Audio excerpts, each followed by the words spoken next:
I'm Commander Lauren Ellis, 42, and I built my career from a small Gulf Coast garage all the way to Navy's Special Warfare. For years, I put my reputation and my time on the line to support someone I trusted like family. But when he publicly threw me under the bus to save himself, everything shifted. Have you ever been dismissed, underestimated, or betrayed by someone you carried for years? If you have, share your story in the comments. Trust me, you're not the only one. Before I walk you through what happened, tell me where you're tuning in from. And if you've ever had to reclaim your dignity after someone crossed a line, hit like and subscribe for more real stories about boundaries, power, and standing up for yourself. What followed might surprise you. I grew up in a Gulf Coast town where trucks weren't status symbols, they were survival. My father ran a small repair shop out of a converted barn, and by the time I was 12, I could diagnose a failing alternator by sound alone. While other girls were learning contouring techniques, I was learning torque specifications. My mother died when I was 8, and my father raised me the only way he knew how, with discipline, consistency, and the expectation that I'd solve my own problems before asking for help. I played varsity soccer and ran track, not because I loved sports particularly, but because I needed the structure. I worked weekends at a marine supply store, saving money in a college fund my father insisted I maintain. I wasn't exceptional in any single area, but I was reliable. That mattered more than talent in the world I came from. When I decided to join the Navy, my father simply nodded. He'd served 20 years himself, though he never talked about it much. He drove me to the recruiter's office, shook my hand at the door, and said, "Don't embarrass yourself." That was his version of encouragement, and I understood it perfectly. Officer Candidate School was exactly what I expected, structured chaos designed to identify who could function under pressure. I commissioned as an ensign at 23, nothing remarkable about the ceremony except that my father showed up in a suit I'd never seen him wear. Afterward, he said, "You'll do fine," and drove home the same day. My first operational rotation introduced me to Lieutenant Mason Rourke. He was 24, newly minted, and assigned to the same support unit. Mason had the kind of easy charm that worked well in briefings, but less well in execution. He was competent enough, but he cut corners when he thought no one was watching. The problem was, someone was always watching. I first covered for him 6 months into our assignment. He'd missed a critical deadline for a logistics report, the kind of thing that could derail an entire training evolution. I stayed up until 0300 hours, reconstructed the data, and submitted it under joint authorship. When our commanding officer praised the thoroughness, Mason accepted the compliment without mentioning my involvement. I didn't correct him. At the time, I told myself it was about mission success, not credit. That established a pattern. Mason would overcommit and underdeliver, and I would quietly fill the gaps. When he struggled with navigation briefs, I walked him through the procedures until he could execute them independently. When he made a tactically questionable call during an exercise that could have resulted in a formal counseling, I reframed the situation in my report to emphasize learning rather than failure. We both advanced to lieutenant junior grade on schedule. By the time I made full lieutenant at 28, Mason was right behind me, promoted a year later. The difference was that I'd earned my evaluations through consistent performance. Mason had earned his through association with competent people who protected his reputation. I was selected for advanced training with Special Operations Support Units when I was 30. The pipeline wasn't the dramatic hell some people imagine, but it was unforgiving of weakness. You either met the standard or you didn't, and the standard didn't adjust for anyone. I met it. Mason applied the following year and didn't make the cut. He told people it was a scheduling conflict. I never corrected that story either. By my mid-30s, I'd made lieutenant commander and was running operational logistics for a specialized detachment. Mason had progressed to full lieutenant, capable but increasingly comfortable with being capable enough. When his marriage fell apart, I helped him find temporary housing near the base. When he faced administrative questions about a training incident that wasn't entirely his fault, I provided detailed testimony that cleared him. When he needed advice on his evaluation metrics, I spent hours reviewing his performance record and highlighting areas he could emphasize. I didn't think of it as charity.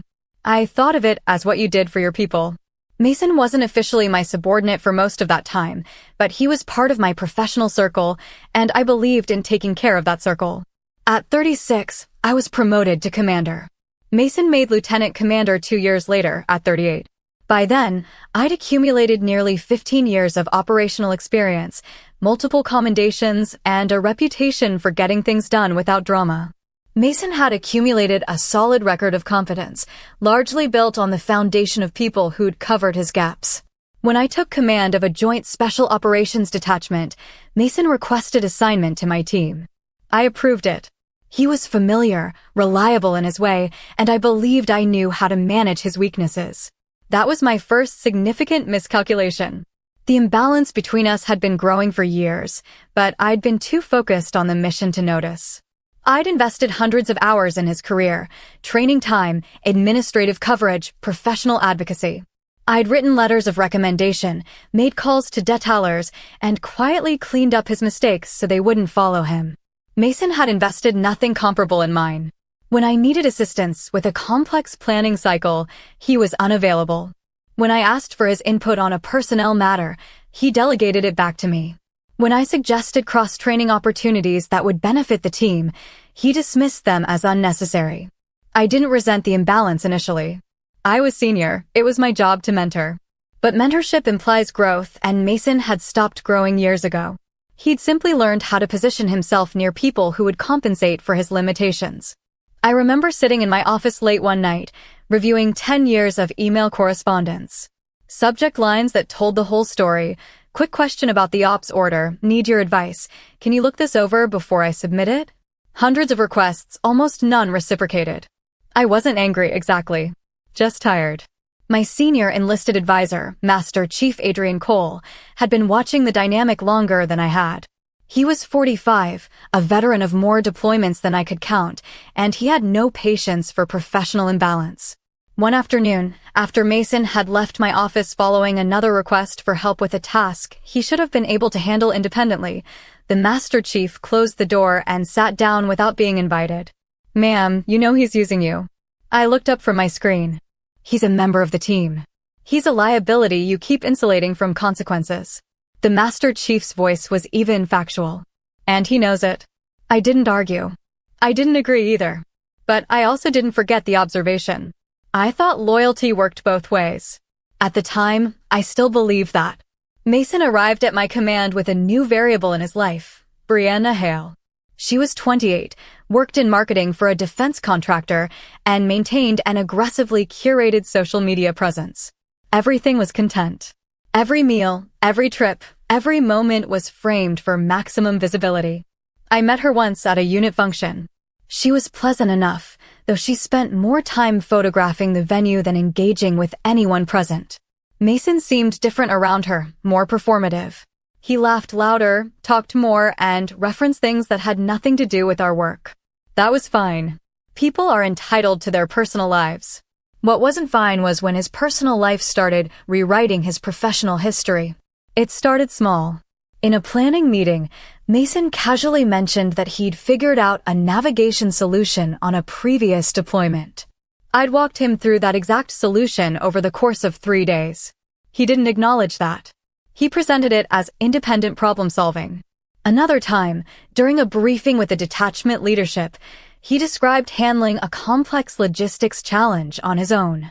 I'd personally coordinated half the vendors and reviewed every contract. When I gently corrected the record, he smiled and said, "Well, it was a team effort." That phrase, team effort, became his default deflection whenever his retelling didn't match reality. The interruptions started around the same time. In meetings, I'd be mid-sentence when Mason would interject with, "What the commander means is," or "Let me clarify that." It was subtle enough that calling it out would seem petty, but it happened consistently enough that others noticed. Junior officers started glancing at me when he did it, waiting to see if I'd respond. I usually didn't. I was trying to model professionalism, not dominance. His language shifted, too. Phrases like, "You don't need to micromanage," or "We've got this handled, ma'am," became common. They were framed as reassurance, but the subtext was clear. I was being positioned as overbearing, overly involved. The fact that my involvement was usually the reason things succeeded was conveniently omitted. Mason began declining difficult assignments. When a sensitive operation required detailed coordination, he suddenly had scheduling conflicts. When a VIP visit demanded precision, he volunteered for lower visibility tasks. But when there was a photo opportunity or a chance to brief senior leadership, Mason was available. He understood optics better than operations. The most telling incident happened during a unit memorial ceremony. One of our community's senior leaders had died in a training accident, and we gathered to honor his service. It was important. Not optional, not negotiable, important. Mason didn't show. I called him afterward. Where were you? I had a thing with Brianna's family. It was planned weeks ago. This was on the calendar for a month, Mason. Yeah, I know. But, relationships require compromise. I didn't respond immediately. When I did, my voice was flat. That wasn't about compromise. That was about priorities. Come on, Commander. It's not like he knew I wasn't there. I ended the call without another word. Master Chief Cole found me in my office an hour later. He didn't ask what was wrong. He just said, "You can't fix people who don't think they're broken, ma'am." I nodded. I didn't trust my voice right then. Over the following weeks, Mason's dismissiveness became standard. He stopped asking for my input, then stopped acknowledging it when I provided it anyway. Reports I'd asked him to prepare arrived late and incomplete. When I returned them for correction, he acted as though I was being unreasonable. I overheard him talking to a junior officer once, someone new to the team. The commander's very detail-oriented, Mason said, with a tone that made it sound like a criticism. Sometimes you just have to let things go, The junior officer looked uncomfortable and changed the subject. I didn't confront Mason about that conversation. I was still trying to manage the situation professionally, still hoping he'd recognize the imbalance and correct it himself. That hope was becoming harder to maintain. The breaking point wasn't one of his absences or dismissals. It was something quieter and more corrosive. During a team training evolution, Mason made a significant procedural error that could have compromised the exercise. I corrected it in real time, as any commander would. Afterward, I pulled him aside privately to review what had gone wrong. I had it under control, he said. You didn't. That's why I intervened. Not everyone needs constant oversight. Mason, this isn't about oversight. This is about maintaining standards. He looked at me with something I'd never seen from him before, contempt. Not frustration, not defensiveness, contempt. Maybe the problem isn't my performance, he said. Maybe it's your expectations. He walked away before I could respond. That night, I sat in my quarters and reviewed every evaluation I'd written for him, every recommendation I'd provided, every time I'd repositioned his mistakes as learning opportunities. I'd given him years. I'd given him credibility. I'd given him benefit of the doubt he had never earned. And in return, he'd given me excuses, deflection, and a growing reputation as someone who was too rigid, too demanding, too involved. The person I'd once protected was now someone I needed to protect the unit from. The briefing was scheduled for 0900 hours on a Tuesday. A visiting Rear Admiral was reviewing our operational readiness, and every element of the presentation needed to be airtight. I'd assigned Mason responsibility for the logistics section 3 weeks prior. It was straightforward: personnel numbers, equipment status, supply chain timelines. He'd done similar briefs a dozen times. The night before, I asked him if he was prepared. Absolutely. I've got it covered. I didn't review his slides.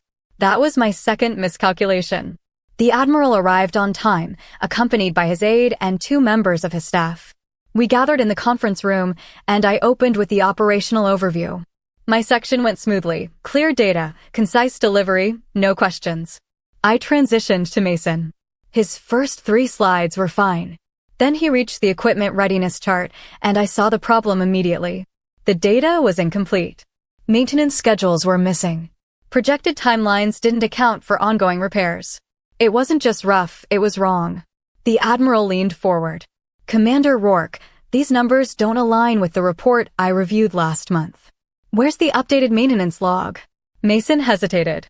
Just for a second, but long enough that everyone noticed. Then he said, Commander Ellis was supposed to provide those figures. The room went silent. It was a lie, and everyone in that room knew it. The logistics section was his responsibility. The tasking email was in writing, but he just deflected blame onto me in front of a flag officer. I didn't react visibly.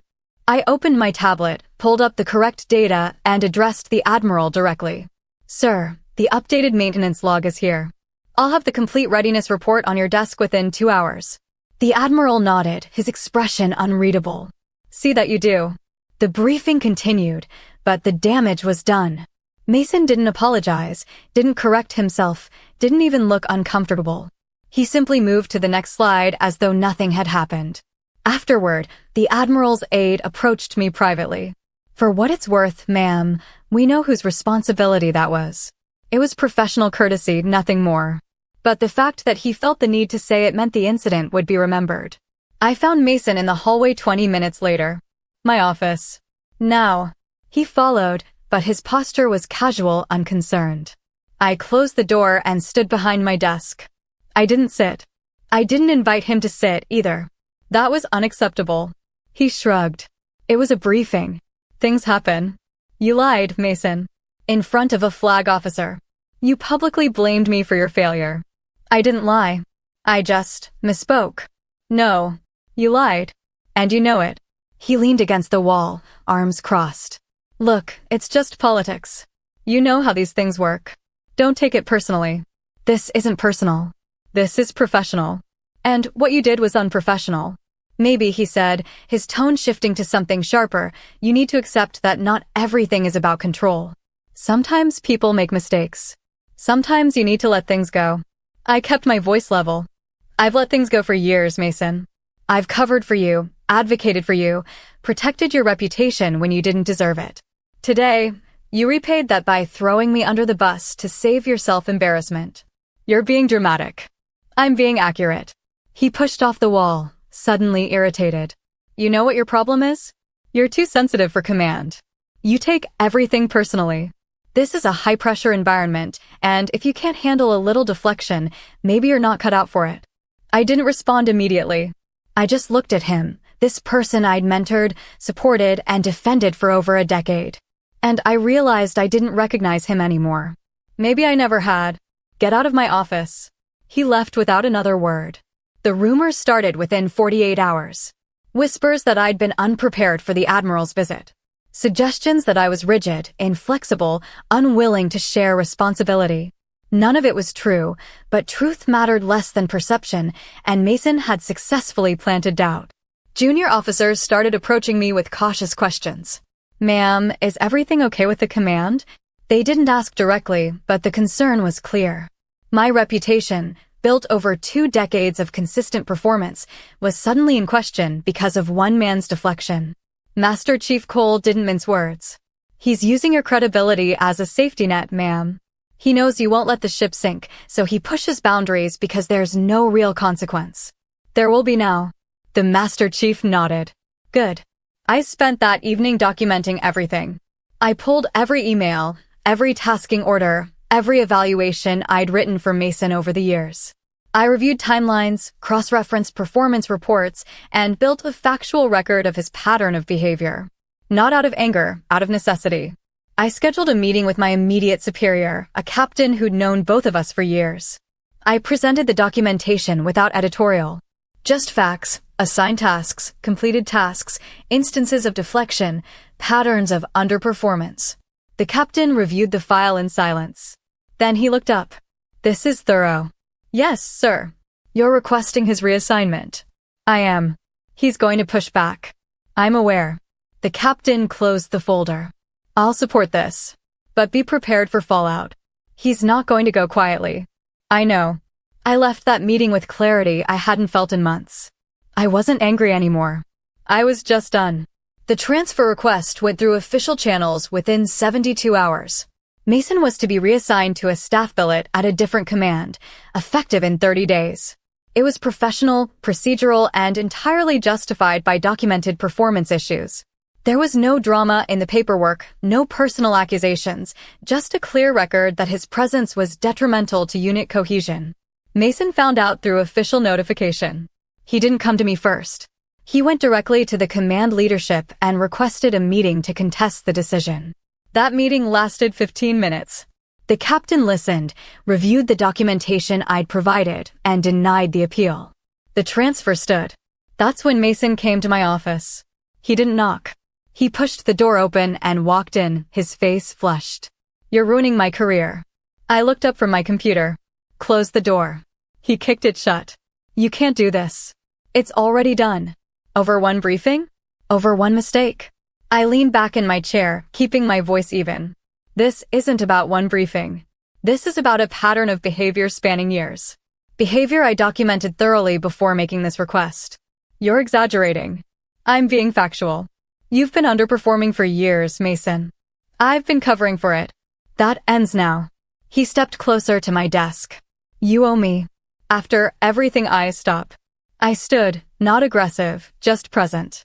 I owe you nothing. If anything, you owe me years of integrity you never provided. I made one comment in one briefing. You lied to a flag officer and blamed me publicly. That wasn't a mistake, Mason. That was a choice. He stared at me, his anger shifting into something closer to panic. If you do this, my career is over. Your career isn't over. You're being reassigned to a staff position where your performance will be visible and measurable. If you succeed, you'll advance. If you don't, that's on you. You're ending my career over nothing. I shook my head. I'm ending my tolerance for your behavior. There's a difference. He turned toward the door, then stopped. You think you're untouchable because you're good at paperwork.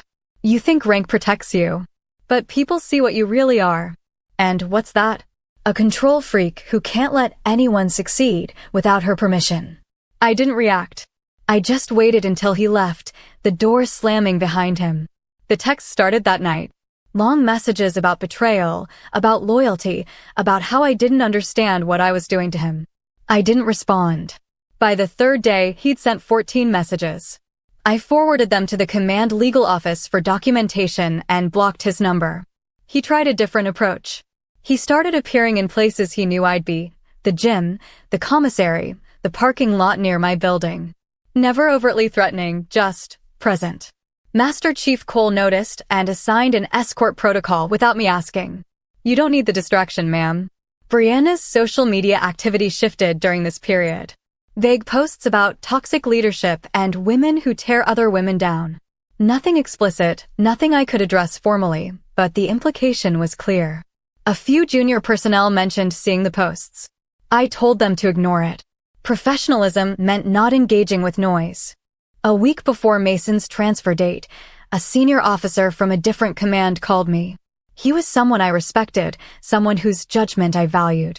Lauren, I heard about the situation with Lieutenant Commander Rourke. Yes, sir. He's been reaching out to people, trying to build a case that this is personal rather than professional. It's not personal. It's documented. I know. I reviewed the file. But I wanted to ask, is there any way to smooth this over? For unit cohesion. I took a breath. Sir, with respect, cohesion requires accountability, not indulgence. Lieutenant Commander Rourke has demonstrated that he cannot function effectively in this command. Moving him is the right call. There was a pause. Then understood. I'll support your decision. Thank you, sir. Mason's final day in the command was quiet. He cleared his workspace, turned in his equipment, and left without speaking to most of the team. As he walked out, he passed me in the hallway. He stopped. You think you won? His voice was low, controlled. Watch what happens next. I met his eyes. I'm not watching you anymore, Mason. I'm done. He left. Master Chief Cole found me an hour later. How are you holding up, ma'am? I'm fine. You did the right thing. I know. He nodded and left me alone in my office. I looked at the stack of personnel files on my desk, the operational plans awaiting review, the normal work of command. For the first time in months, I felt like I could breathe. The decision stood. The documentation was filed. The unit moved forward. And I moved forward with it. Mason's new assignment was a staff position at a Joint Task Force headquarters. It was a visible billet, one where performance couldn't be hidden behind other people's competence. Reports had deadlines. Briefings had audiences. Mistakes had consequences. Within 2 months, I started hearing things through the informal network that connects military communities. Mason was struggling. He'd missed multiple deadlines.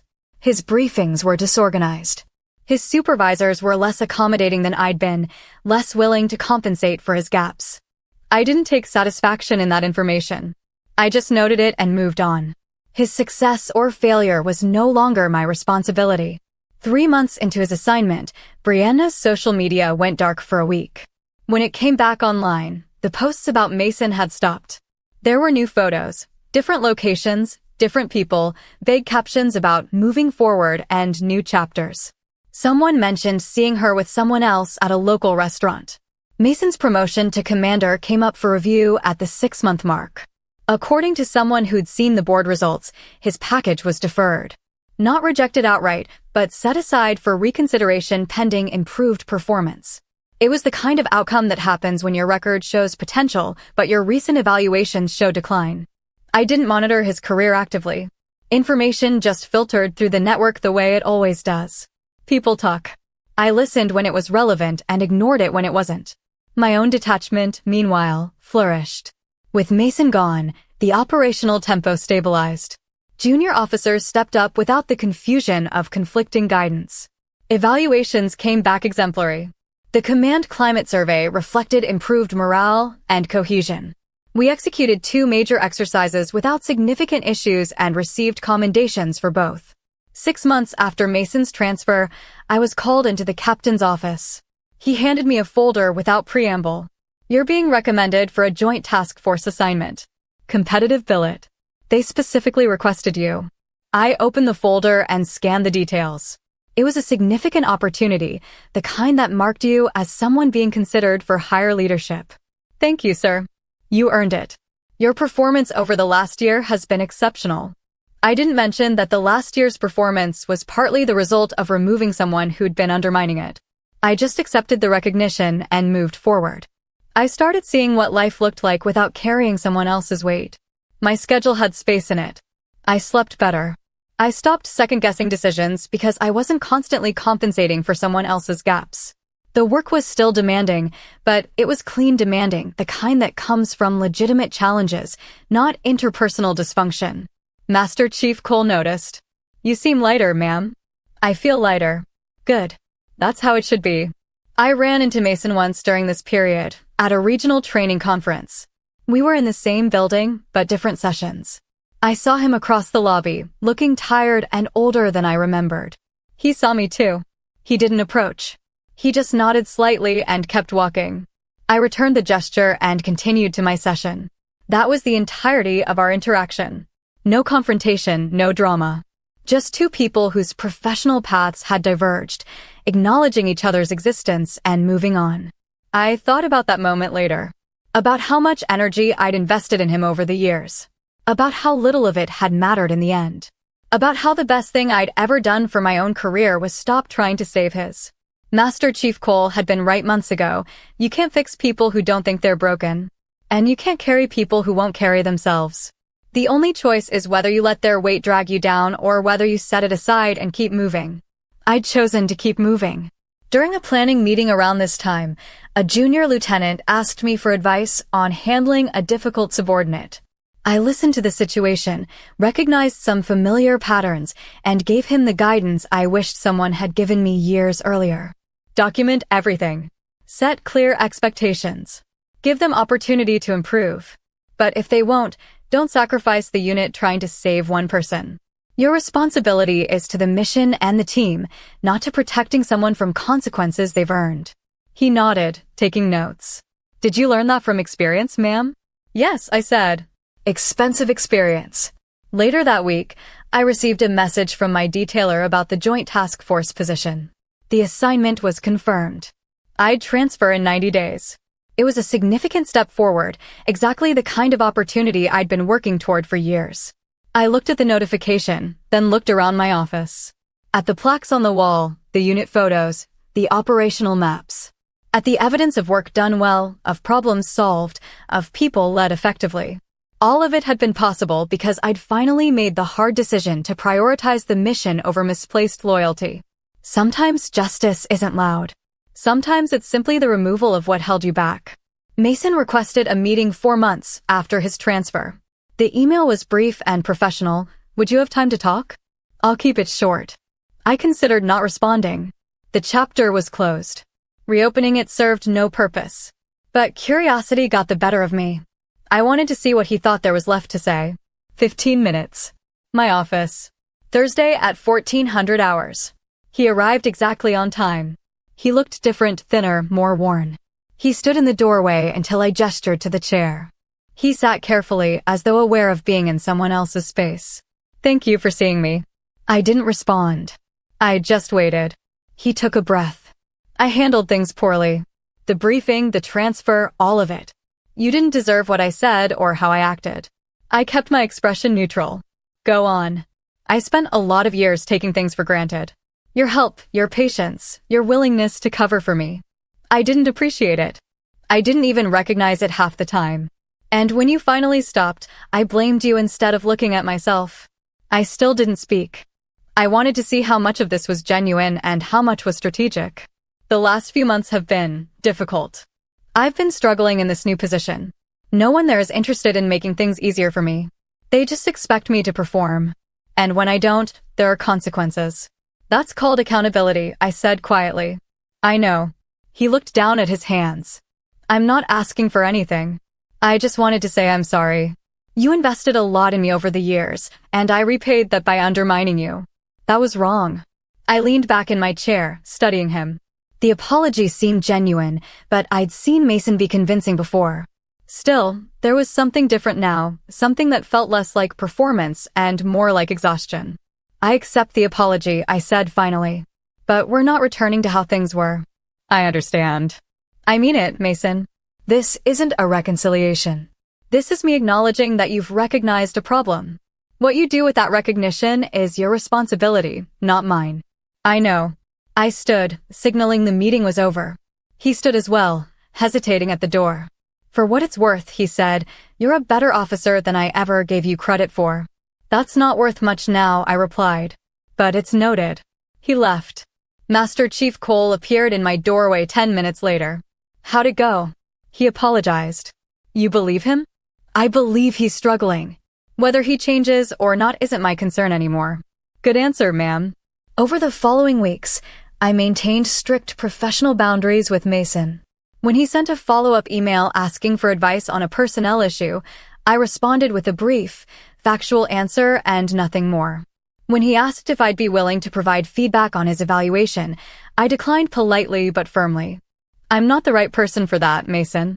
You need to build relationships within your current command." He didn't argue. He just accepted it and moved on. A month later, I heard he'd improved slightly in his new position. He was meeting deadlines more consistently, showing up prepared for meetings. It wasn't exceptional performance, but it was adequate. That was enough for now. I also heard he'd requested a transfer to a different type of assignment, something more technical and less leadership-focused. It was a smart move, playing to his actual strengths rather than the role he thought he wanted. If he followed through with that, he might stabilize his career. But none of that was my problem anymore. I focused on my own transition. The Joint Task Force position required relocation and a complete shift in operational focus. I spent my final weeks at the detachment ensuring smooth handover, mentoring my replacement, and closing out administrative requirements. On my last day, the team held a brief ceremony. Nothing elaborate, just a formation, some words from the captain, a plaque. Master Chief Cole shook my hand and said, "It's been an honor, ma'am." "Likewise, Master Chief." As I packed my office, I found an old photo from years earlier, the unit during a training exercise. Mason was in it, standing in the second row, young and eager. I looked at that photo for a long moment, then filed it away in a box marked archive. The relationship we'd had was over. What remained was professional distance, clear boundaries, and the understanding that his redemption, if it happened at all, was something he'd have to earn on his own. I wasn't responsible for saving him. I never had been. A year into the Joint Task Force assignment, my life had settled into a new rhythm. The work was demanding but clean, complex problems, competent people, and a command structure that valued performance over politics. I'd been promoted to commander 3 years earlier, and the evaluation reports suggested I was on track for consideration to captain in the next cycle. I was 42, physically fit, professionally respected, and genuinely content with where my career had landed. The Mason situation felt distant now, like something that had happened to a different version of myself. One Saturday afternoon, I realized my aging pickup truck, inherited from my father 7 years earlier, was finally done. The mechanic had delivered the news kindly. "Ma'am, you could keep pouring money into this, but you'd be better off putting it towards something new." So I drove to a dealership on the edge of town, wearing civilian clothes, jeans, a plain t-shirt, my hair pulled back. I looked like exactly what I was on a Saturday afternoon, someone running errands. The lot was busy. Families browsing SUVs, couples comparing sedans. I walked past all of them toward the truck section in the back. Heavy-duty models, the kind built for actual work, not suburban aesthetics.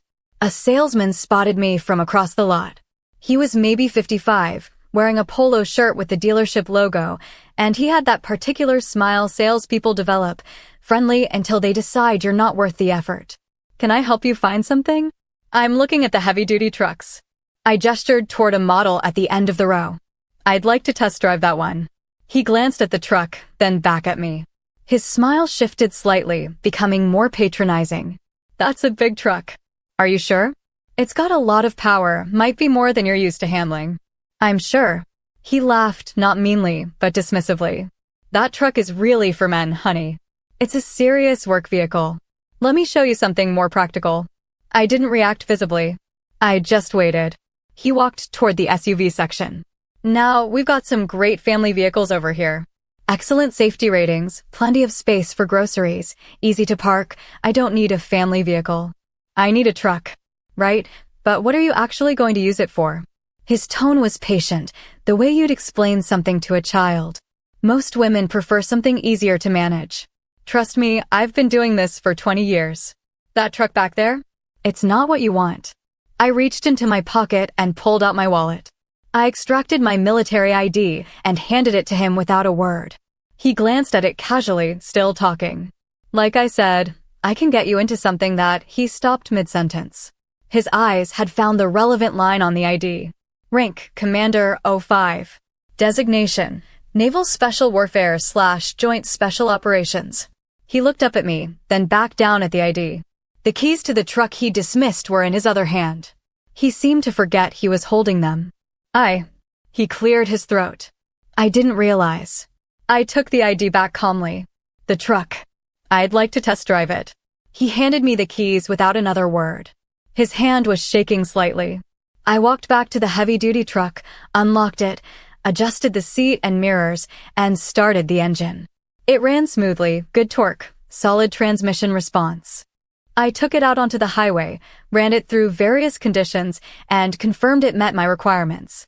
When I returned to the lot 20 minutes later, the salesman was standing exactly where I'd left him. Another salesperson had joined him, a manager, based on his name tag. The manager stepped forward. "Ma'am, I apologize for any confusion. We'd be honored to help you with your purchase today."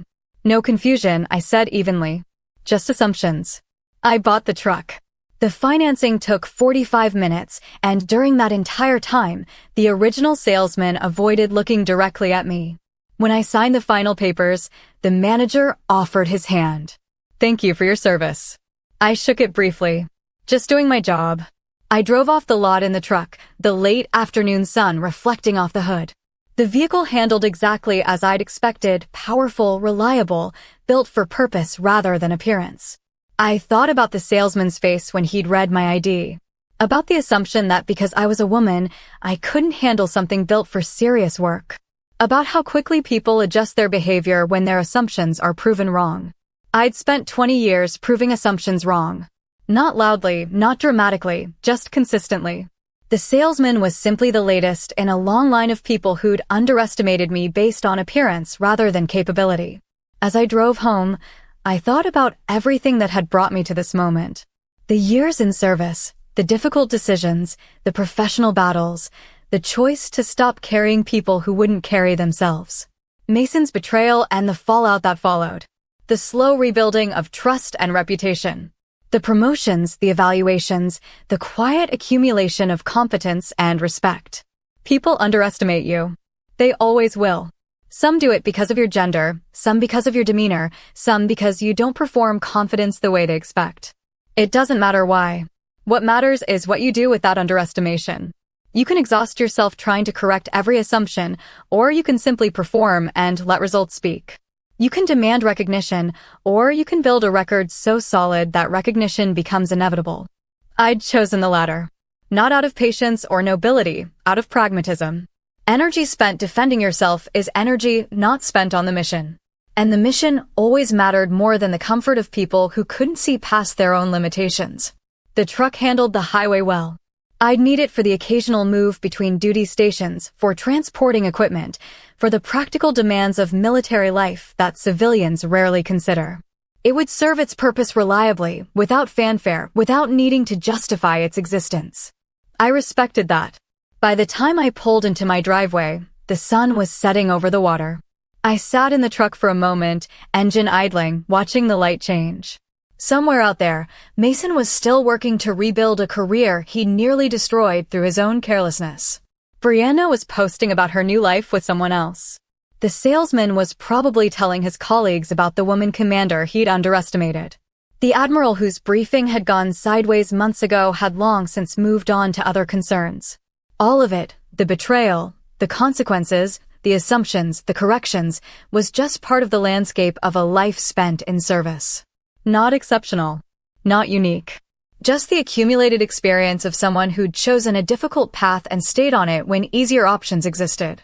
I turned off the engine, grabbed my keys, and went inside. The truck sat in the driveway, solid and unremarkable. Exactly what I'd needed. Nothing more, nothing less. And that, I thought, was enough. 25 years is a long time in any life. In a military career, it's almost incomprehensible, the span between who you are as a young officer and who you become by the end. I'm 67 now, long retired, and the person I was at 42 feels like someone I knew well but no longer inhabit. I retired as a rear admiral at 56, after 33 years of service. The progression from commander to captain took 4 years, standard timing for someone with a solid record. Captain to rear admiral took another 7, which was faster than standard and reflected assignments I'd earned through performance rather than politics. I commanded a carrier strike group, served on a joint task force coordinating multinational operations, and spent my final tour at the Pentagon in a strategic planning role that I found intellectually satisfying but politically exhausting. I never married. That wasn't a sacrifice or a regret, just a fact.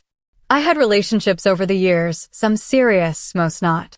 I had close friendships, professional partnerships that felt like family, and a sense of purpose that filled the spaces other people filled with spouses and children.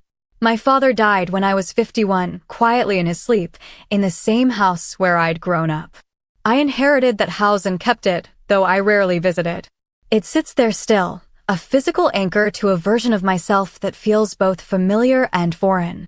The Mason situation became a footnote in my career, something that happened, that I managed, that I moved past. I didn't think about it often. When I did, it was with the detached clarity that comes from distance. He'd been a lesson in recognizing when loyalty becomes enabling, and I'd learned it thoroughly enough that I never repeated the mistake. I heard about Mason periodically over the years through the informal network that never quite dissolves, even in retirement. He stabilized after our final conversation, found his level as a staff officer, and retired as a lieutenant commander at 20 years. Respectable enough. Not exceptional, but respectable. He'd married someone else after Brianna, I never learned her name, and moved to Colorado. That was the last I heard. I didn't keep track deliberately. Information just filtered through occasionally, the way it does when you've spent decades in a relatively small community. My retirement was structured the way I'd structured everything else, carefully, methodically, with clear objectives. I bought a small house on the Gulf Coast, not far from where I'd grown up, but far enough to feel like neutral territory. I consulted occasionally for defense contractors on logistics and operational planning, enough to stay intellectually engaged, not enough to feel like work. I ran every morning, maintained a disciplined routine, and discovered that I genuinely enjoyed solitude in a way I'd never had time to explore during my career. I also discovered that aging changes things. Not dramatically at first, but incrementally. A knee that started bothering me in my late 50s, managed with physical therapy and occasional cortisone injections. Vision that required progressive lenses by 60. The slow realization that I couldn't maintain the same physical standards I'd held myself to for decades, and the harder realization that I needed to accept that rather than fight it. By 67, I'd made peace with those limitations. I still ran, but shorter distances at a slower pace. I still maintained discipline, but with more flexibility. I'd learned, finally, belatedly, that self-respect didn't require perfection. It just required consistency and honest self-assessment. I didn't expect to see Mason again. Our paths had diverged completely, our lives moving in separate trajectories that had no reason to intersect. I'd been retired for 11 years. He'd been retired for longer. We existed in different worlds now, connected only by a shared past that mattered less with each passing year. Then I received an invitation to a reunion. It arrived by email, forwarded through a veterans organization I joined mostly for the networking opportunities. A gathering of personnel who'd served in naval special warfare during a particular operational period, roughly the decade when Mason and I had overlapped. The event was scheduled for October at a conference center in Virginia Beach.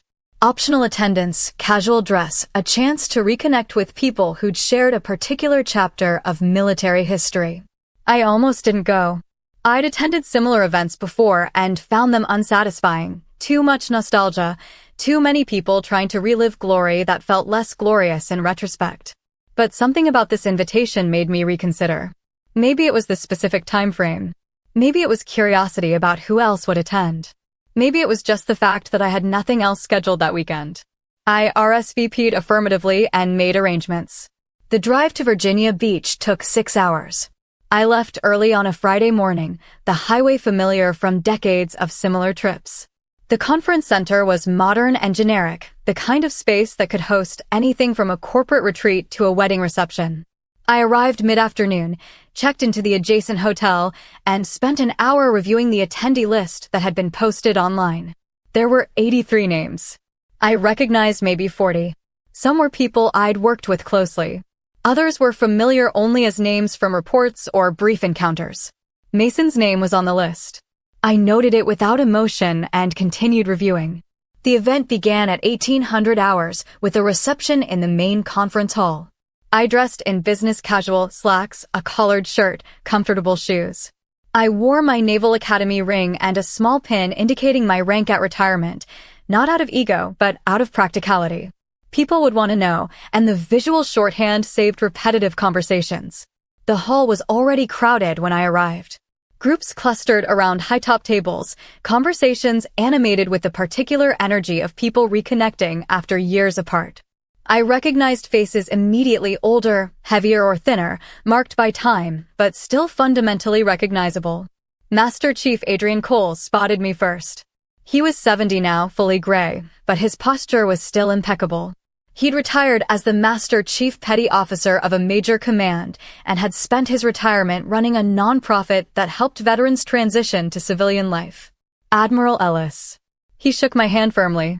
Good to see you, ma'am. Master Chief. You can call me Lauren now. Yes, ma'am. He smiled slightly. Old habits. We talked for 20 minutes, catching up on families, health, work. His wife had died 3 years earlier. He'd found purpose in the nonprofit. His grandchildren were doing well. It was the kind of conversation that felt both meaningful and limited, genuine connection constrained by the fact that we'd moved into different lives. I drifted through the crowd, repeating similar conversations with other familiar faces. A former intelligence officer who now taught at a community college. A logistics specialist who'd become a high school principal. A pilot who'd transitioned to commercial aviation and was counting down to mandatory retirement at 65. Everyone was older. Everyone had moved on. And everyone carried the particular mixture of pride and weariness that comes from having served in something larger than yourself and then having to figure out what comes next. I'd been there for almost an hour when I saw Mason. He was standing near the bar, talking with 2 other men I didn't recognize. He'd aged more than I expected, not dramatically, but noticeably. His hair was completely gray, thinner on top. He'd gained weight, particularly around his midsection. He wore khakis and a golf shirt, and his posture suggested someone who no longer thought about military bearing. He saw me at approximately the same moment. Our eyes met across the room. He said something to the men he was with, then started walking toward me. I didn't move. I just waited, curious about what he'd say after 25 years. Lauren. He stopped a respectful distance away, not presuming familiarity. It's good to see you. Mason. You look well. Congratulations on the Admiral stars. That's impressive. Thank you. An awkward pause settled between us. He seemed to be calculating what to say next. I gave him nothing to work with, no pleasantries, no questions, just neutral attention. I wasn't sure you'd be here, he said finally. I almost wasn't. Decided at the last minute. I'm glad you came. He hesitated. Would you have time to talk? Maybe tomorrow, before the formal program starts. I considered saying no. The conversation would be uncomfortable, potentially pointless. But I also recognized that I was curious. Not about reconciliation or closure. Those concepts felt irrelevant after this much time, but about what he thought there was left to discuss.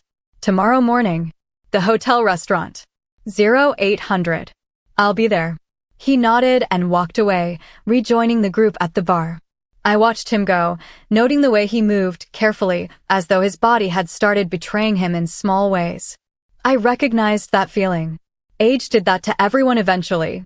The rest of the evening passed uneventfully.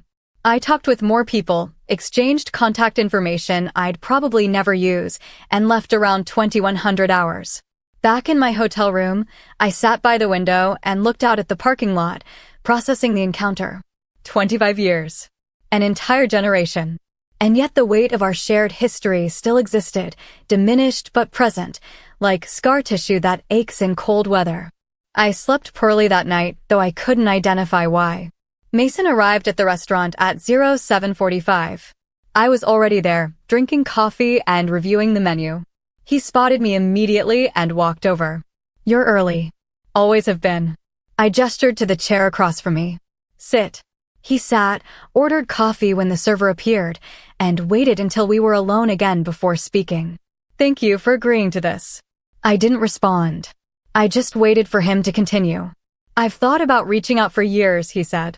But I never knew what to say. Or if you'd even want to hear from me. Probably not, I said honestly. So what changed? I'm dying. The words hung in the air between us.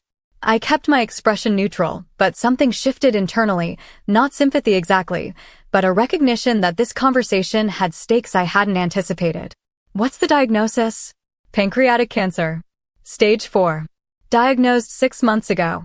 The doctors gave me a year, maybe 18 months if I'm lucky. I absorbed that information quietly. I'm sorry. Thank you. He took a sip of coffee, his hands steady. I'm not telling you this to make you feel bad or to manipulate anything.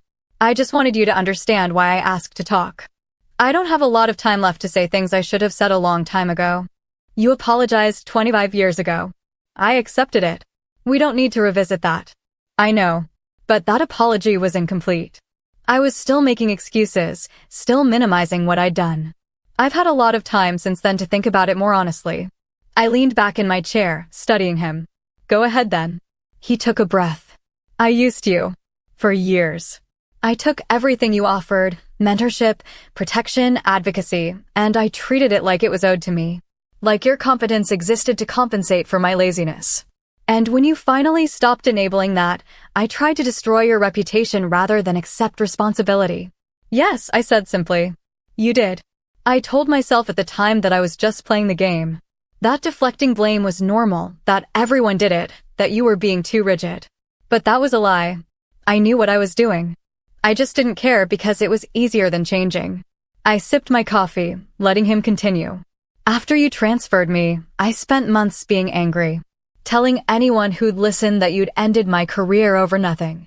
Brianna encouraged that narrative. She liked the drama of it. But then she left, and I was alone in that staff position, and I had to actually perform without anyone covering for me. And I realized how much you'd been carrying all those years. That must have been uncomfortable. It was humiliating. Every deadline I missed, every report I half finished, every time a supervisor called me out for inadequate work, I kept thinking about all the times you'd quietly fix those things so they didn't become problems. And I'd never thanked you. I just assumed it was your job to manage my failures. The server returned to take our orders. I ordered oatmeal and fruit. Mason ordered eggs and toast. We waited until she left before continuing. I stabilized eventually, Mason said. Found a rhythm that worked for my actual capabilities rather than the role I thought I deserved. I retired at 20 years as a lieutenant commander, which was probably where I should have been all along. I married a woman named Sarah, moved to Colorado, worked in defense contracting for a while. It was a decent life. Not remarkable, but decent. That's good. It was. But I never forgot what I did to you. And I never forgave myself for it. I set down my coffee cup. Mason, I don't need your self-flagellation. You apologized 25 years ago. I accepted it. We both moved on. What's the point of rehashing it now? The point is that I want you to know that I understand the full scope of what I took from you. Not just the mentorship or the professional support. I took years of your time and energy, and I gave you nothing but problems in return. And then I tried to damage the reputation you'd spent decades building, all because I couldn't handle accountability. That wasn't just unprofessional. It was morally bankrupt. I held his gaze. Do you want me to absolve you? No. I don't think I deserve absolution. I just want you to know that I see it clearly now. All of it. And I'm genuinely sorry. Our food arrived. We ate in silence for a few minutes. The restaurant was filling up with other reunion attendees, but no one approached our table. Something about our body language probably signaled that we weren't open to interruption. Finally, I spoke. I spent a lot of years being angry at you. Then I spent a lot of years not thinking about you at all. Now, sitting here, I'm mostly just tired. Not because of you specifically, just tired in the way you get when you've lived long enough to see how patterns repeat. You weren't the first person to use me, and you weren't the last. You were just the most visible. That doesn't excuse it. No, it doesn't. But it does contextualize it. I pushed my oatmeal around with my spoon. The military taught me a lot of things. It taught me discipline, leadership, strategic thinking. But it also taught me that some people will always take more than they give, and you have to decide whether accommodating that serves the mission or undermines it. You helped me learn that lesson thoroughly. So in a strange way, I should probably thank you. That's generous. It's not generosity.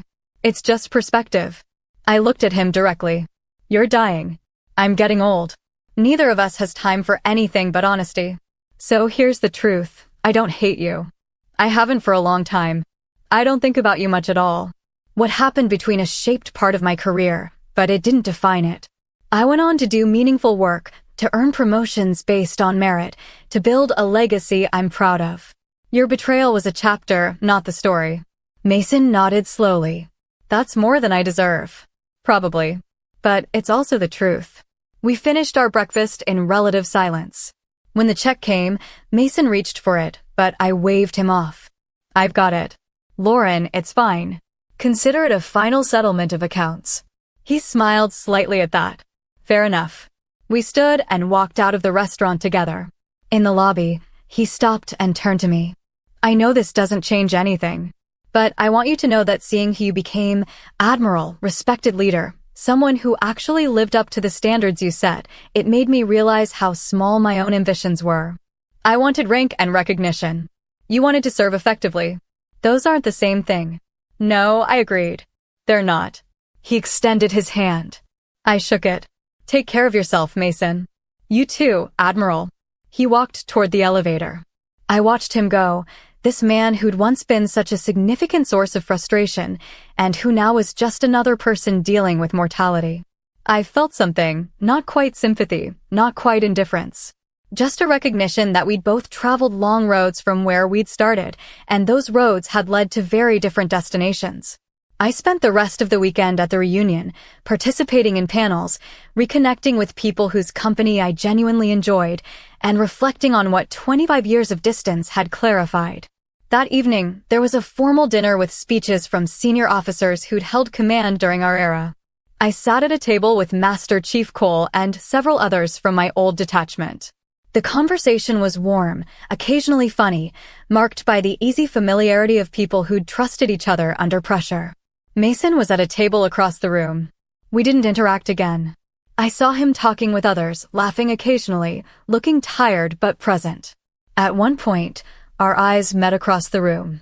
He raised his glass slightly in acknowledgement. I returned the gesture. The next morning, I drove home. 6 hours on familiar highways, processing everything that had happened. Mason's apology, his diagnosis, the strange experience of seeing someone from your past and recognizing how completely both of you had changed. I thought about the person I'd been at 42, driving off that dealership lot in a truck I'd had to prove I deserved. About the anger I'd carried then, righteous and exhausting. About the years that followed, each one adding layers of experience and perspective that gradually transformed anger into understanding, understanding into indifference, indifference into something more complex. Mason had been a problem I'd solved by removing him from my operational space. That solution had worked. The unit had thrived. My career had advanced. His career had stabilized at a lower level. The system had functioned exactly as designed, competence rewarded, incompetence managed, accountability maintained. But the human dimension was messier than the professional one. Mason hadn't been evil, just weak. He'd taken the path of least resistance, which happened to run through my confidence and goodwill. When I'd closed that path, he'd struggled, then adapted, then lived a decent life at a level matching his actual capabilities. And now he was dying, carrying regrets he'd probably carried for years, wanting absolution I couldn't quite give because I didn't think it was mine to offer. By the time I reached home, the sun was setting over the Gulf. I parked the truck, not the same one from 25 years ago, but a newer model I'd purchased 10 years back, and sat for a moment, watching the light change over the water. I thought about legacy. About what remains when you've finished your career and moved into whatever comes after. I'd served honorably, commanded effectively, advanced to flag rank. I had medals and commendations and evaluation reports that documented 33 years of competent service. I had former subordinates who still reached out occasionally to thank me for mentorship or guidance. I had Master Chief Cole's friendship and the respect of peers I admired. But I also had long stretches of solitude, a house with no one in it but me, and the awareness that I'd prioritized service over almost everything else. That had been my choice, made consciously and repeatedly over decades. I didn't regret it. But I also recognized its cost. Mason had made different choices. He'd prioritized comfort over excellence, relationship over performance, appearance over substance. Those choices had limited his career, but had also given him a wife, a life in Colorado, presumably connections and experiences I'd never pursued. Neither path was objectively better. They were just different, with different rewards and different costs. I went inside, made dinner, and sat on my back deck with a glass of wine, watching the last light fade from the sky. My phone buzzed with a text from Master Chief Cole. "Good seeing you this weekend, ma'am. Take care of yourself." I responded, "You too, Master Chief. Give my regards to your grandchildren." Another text came through a few minutes later, this one from a number I didn't recognize. "This is Mason. Thank you for this morning. Take care." I stared at that message for a long time. Then I typed "You too. Fair winds." I didn't hear from him again. 6 months later, I received notification through the veterans organization that Mason had passed away. The memorial service was in Colorado, too far for me to justify attending. I sent flowers, a simple arrangement with a card that read, "In memory of shared service. Radham L. Ellis, USN, Ret." I sat in my house that evening, thinking about finality. About how lives intersect and diverge, how relationships that once felt central become peripheral, how time transforms everything including our understanding of past conflicts. Mason had been right about one thing. I had gone on to do meaningful work, to earn respect, to build a legacy. But he'd been wrong about it being despite him. It was partly because of him. His betrayal had taught me to recognize exploitation, to set boundaries, to prioritize mission over misplaced loyalty. Those lessons had served me well for decades. I raised a glass of wine toward no one in particular. "Fair winds, Mason. You taught me more than you knew." The house was silent except for the sound of waves in the distance. I sat there for a long time, an old woman in an empty house, carrying memories of a life spent in service to something larger than herself. Some of those memories were triumphant. Some were painful. Most were simply the accumulated experience of decades spent trying to do difficult work well. Mason's death didn't change any of that. It just closed a chapter that had been mostly closed for years already. I finished my wine, washed the glass, and went to bed. Tomorrow, I'd run my usual route, check in with the defense contractor about a consulting project, maybe call one of my former subordinates who'd reached out recently about career advice. Life continued. It always did. Until it didn't. And when my own time came, whether that was next year or in another 25 years, I hoped I'd face it with the same clarity Mason had finally found. An honest accounting of choices made, harm caused, lessons learned. That was all any of us could hope for, really. To see clearly at the end what we'd been too close to see along the way. I slept well that night, better than I had in weeks. And in the morning, I ran my route along the beach, watching the sun rise over familiar water, grateful for another day to do the work of living deliberately. And that's how a single moment over a set of truck keys showed me exactly how far I'd come and how much I'd stopped letting other people define my worth. What about you? Have you ever had someone underestimate you and then choke on their own assumptions? Have you ever walked away stronger after cutting off someone who held you back? Drop your story in the comments. I read all of them. If this resonated, hit like, subscribe, and share this with someone who needs a reminder of their own strength. I'll see you in the next one.